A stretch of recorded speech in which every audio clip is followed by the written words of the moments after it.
Oke, jadi di sini saya akan mempraktekkan alat peraga sederhana yaitu neraca kartesius. Yang pertama itu ada alat bahan, ya ada botol aqua atau oleh mineral yang besar, kemudian tabung reaksi dan gayung yang berisi air. Untuk langkah-langkahnya yang pertama kita isikan dulu botol mineral ini dengan air yang berisi nih, jadi isinya itu segini ya. Terus kemudian isi tabung reaksi dengan jumlah setengah air saja gini. Kemudian tutup atas, tutup lubangnya lubang dari tabung reaksi tersebut, kemudian masukkan ke dalam botol yang sudah diisi air tadi. Kemudian tutup botolnya. Untuk selanjutnya saya akan mempraktekkan cara kerja neraca kartesius, alat peraga neraca kartesius ini. Yang pertama, apabila kita tekan pada bagian bawah botol seperti ini, maka tabung reaksi akan tenggelam. Kemudian apabila kita mengurangi sedikit tekanan dari bagian botol tadi, maka tabung reaksi akan melayang. Kemudian jika kita tidak memberikan tekanan sama sekali terhadap botol tersebut, maka tabung reaksi akan mengapung. Jadi dapat disimpulkan, apabila kita memberi tekanan pada botol ini, maka tabung reaksi akan memberikan reaksi yaitu tenggelam, melayang, dan mengapung. Hal ini dikarenakan karena adanya tekanan udara dari dalam botol yang kita tekan tadi. Alat peraga sederhana yang merupakan seperti gunung berapi. Yang pertama,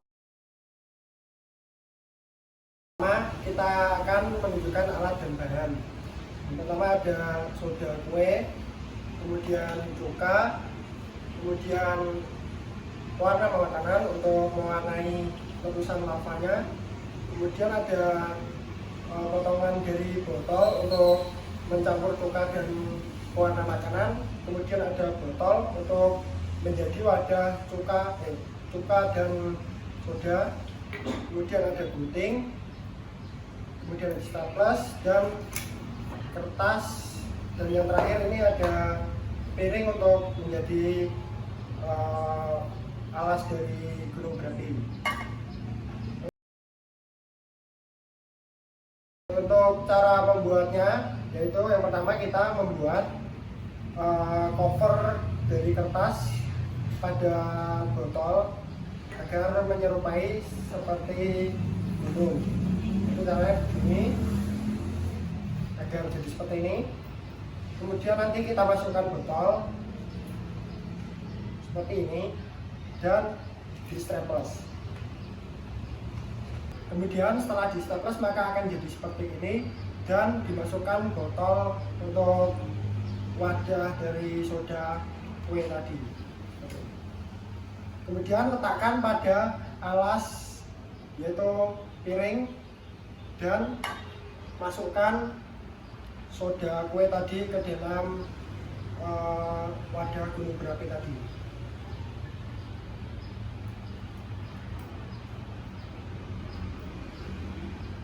Kita masukkan 3 atau 4 sendok saja.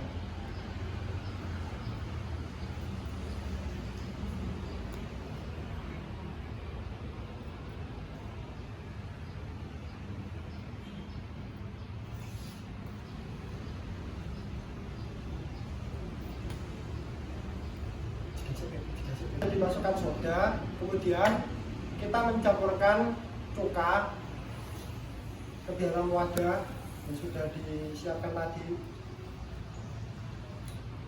kira-kira 3 tetes, kira segini lah ya. Kemudian campurkan dengan warna makanan agar menjadikan efek pada letusan gunung berapi tadi.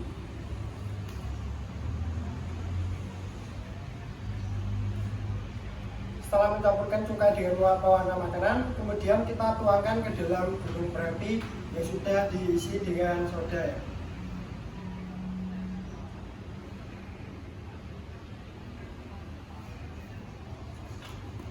Nah, inilah jadinya ketika sudah tercampur antara cuka dengan soda.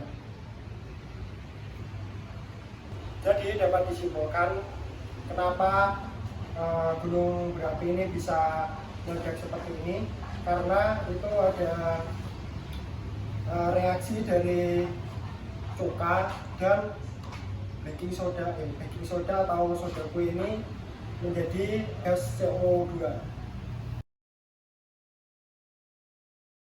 Oke, selanjutnya saya akan membuat alat peraga respirometer. Yang dibutuhkan yang pertama itu ada alat dan bahan. Yang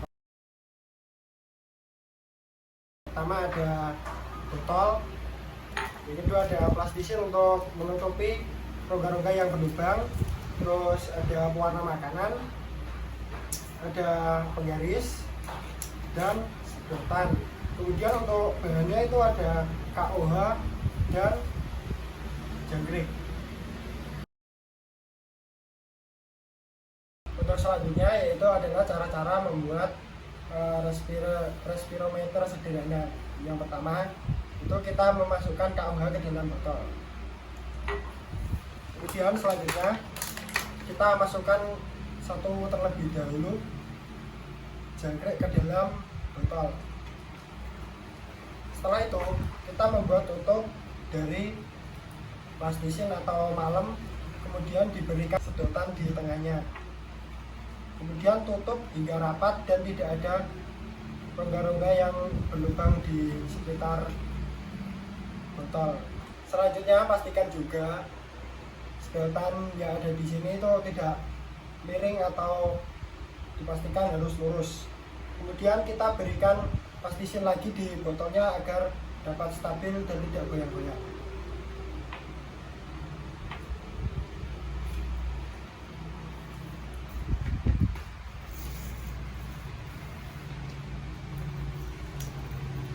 Selanjutnya kita berikan satu tetes warna makanan di ujung sedotan ini untuk mengukur hasil respirasi. Kemudian kita berikan penggaris dan angka 0 di pucuk sedotan. Selanjutnya lepaskan tutup botol, kemudian masukkan 2 buah jangkrik agar jangkriknya menjadi 3.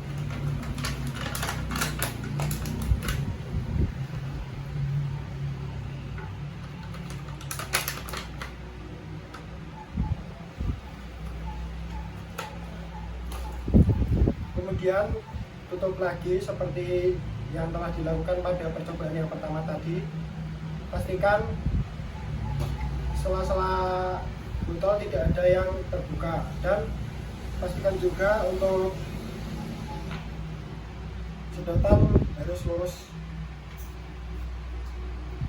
Selanjutnya kita beri lagi pewarna makanan di ujung sedotan.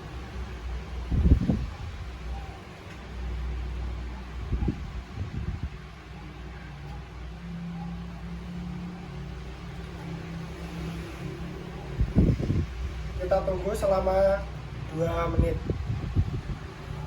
Selanjutnya kita copot lagi tutup dari botol ini untuk melanjutkan penelitian yang ketiga, dan masukkan 2 buah jangkrik lagi agar menjadi 5 untuk mengukur laju respirasi pada jangkrik. Kemudian tutup lagi, pastikan rapat dan sedotan lurus.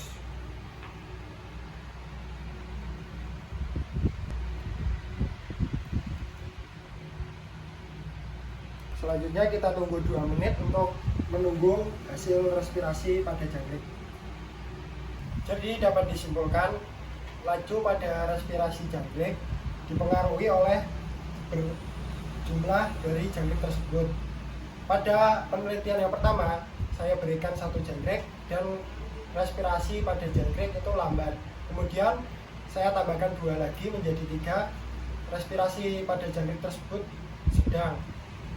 Dan yang terakhir pada penelitian ini saya menambahkan 2 jangkrik lagi dan menjadi 5 jangkrik, dan hasilnya adalah respirasinya cepat.